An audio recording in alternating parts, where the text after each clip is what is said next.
Hello दोस्तों, स्वागत है आप सभी लोगों का वायरल एडो इन्फो में। तो आज जो है बात करेंगे क्लास 10th के हिंदी के क्विज अभ्यास के बारे में। तो यहाँ पे जो पहला प्रश्न पूछा गया है वो ये है कि सूर्यदास जी का जन्म कब और कहाँ हुआ था। तो इसका सही जवाब है 1478 में, यानी कि पहला उत्तर जो है इसका सही है। बात कर लेते हैं अगले प्रश्न की। अगला प्रश्न पूछा गया है सूर्यदास जी की रचनाएं किन से संबंधित होती हैं।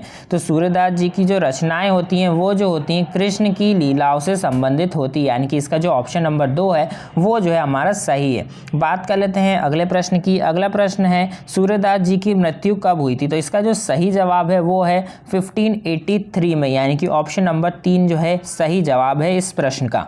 बात कर लेते हैं अगले प्रश्न की। अगला प्रश्न है विसरत का अर्थ क्या होता है। तो विसरत का अर्थ जो होता है वो होता है भूल जाना, यानी कि भूलना। तो इसका जो है आपको ऑप्शन नंबर 2 पे जो है टिक कर देना।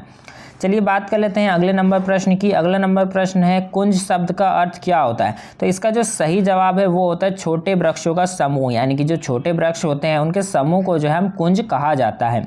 अगला प्रश्न पूछा गया है सखा शब्द का पर्यायवाची क्या होता है। तो सखा शब्द का जो पर्यायवाची होता है वो जो होता है मित्र होता है, यानी कि जो है आपको ऑप्शन नंबर 3 पे जो है टिक कर देना है। उसके बाद बढ़ते हैं अगला प्रश्न है उद्धव को सच्चा प्रेम समझने के लिए गोपियों ने किसका सहारा लिया था। तो इसका जो सही जवाब है वो है ऑप्शन नंबर 4, यानी कि पतंगे और दीपक का। इसके बाद आता है हमारा अगला प्रश्न आईने शब्द का अर्थ क्या होता है। तो आईने शब्द का अर्थ जो होता है वो होता है अज्ञानी, यानी कि ऑप्शन नंबर 2 पे जो है आपको टिक कर देना है। तो इसी के साथ जो हमारी कक्षा 10 का जो क्विज अभ्यास है वो होता है समाप्त। तो उम्मीद करता हूँ आपको सारी चीज़ें जो है समझ में आ गई होंगी, और बाकी आपने चैनल को सब्सक्राइब नहीं करा तो चैनल को सब्सक्राइब जरूर कर लीजिए।